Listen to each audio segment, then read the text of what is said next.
ඕගොල්ලෝ හැමෝම දන්නවා ආටිෆිෂල් ඉන්ටෙලිජන්ස් එහෙම නැත්නම් AI ටූල් කියන්නේ මොනවද කියලා. සරලවම කිව්වොත් ChatGPT, Suno AI වගේ AI ටූල් ගොඩක් අපි මේ වෙනකොට අපේ වැඩ සරලව පහසුවෙන් තමන්ගේ වැඩ තමන්ටම කරගන්න හදලා තියෙන AI ටූල්. ඉතින් WhatsApp අයිති වෙන මෙටා සමාගම් වගිනුත් මේ වගේ ටූල් නිර්මාණය කරලා තියෙන ටූල් එකක් තමයි මේ ඔයාලගේ WhatsApp එකේ මෙන්න මේ විදිහට ඔයාලා දකින මේ රවුමක් ආකාරයට තියෙන ටූල් එක. ඉතින් අපි බලමු මේ ටූල් එක හරහා කොහොමද මොනවද අපිට කරන්න පුළුවන් කියලා. ඉතින් ඔයාලගේ WhatsApp එකට මේ වෙනකොටත් මේ ටූල් එක ඇවිල්ලා නැත්නම් බලන්න ඔයාලගේ WhatsApp එක අප්ඩේට් කරන්න අප්ඩේට් එකක් ඇවිල්ලා ඇති. එහෙම නැත්නම් තව ටික දවසකින් ඔයාලගේ WhatsApp එකට මේ AI ටූල් එක ලැබෙයි. හරි ඔයාලගේ WhatsApp එකට ආපුවාම මෙන්න මේ විදිහට මෙන්න මෙතනින් මේ රවුමක් වගේ අයිකන් එකක් නිර්මාණය වෙලා තියෙනවා. මේක තමයි ask Meta AI anything.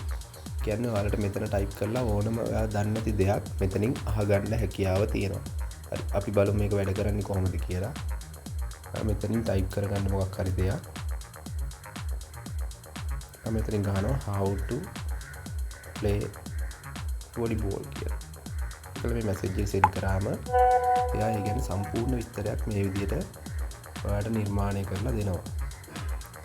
ඉතින් අපි දන්නේ නැති දේවල් දැනගන්න තමයි මේ AI ටූල් එක WhatsApp හරහා ලබා දීලා තියෙන්නේ. ඉතින් ඔයාලට මේකේ ඉමේජ් එකක් උනත් නිර්මාණය කරගැනීමේ හැකියාව තියෙනවා. මෙතනින් ඔයා ගහන්න create image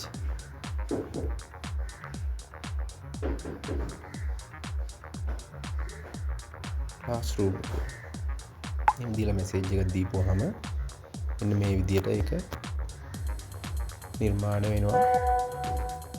මේ විදිහට බලා ගන්න පුළුවන්. හරි මේක ඔයාලට පුළුවන් ඔයා කැමති group එකක වුණත් මේ විදිහට use කරන්න. ඔයා කැමති group එකකට ගිහිල්ලා මෙතනින් මේ add icon එක දෙන්න. එතකොට මේ ඉහළින් එනවා Meta AI කියලා. ඒකට ටච් කරාම ඒක මේ විදිහට මෙන්ෂන් වෙනවා. ඊට පස්සේ ඔයාලට පුළුවන් ඔයා කැමති දේ නිර්මාණය කරලා group එක හරහා send කරන්න.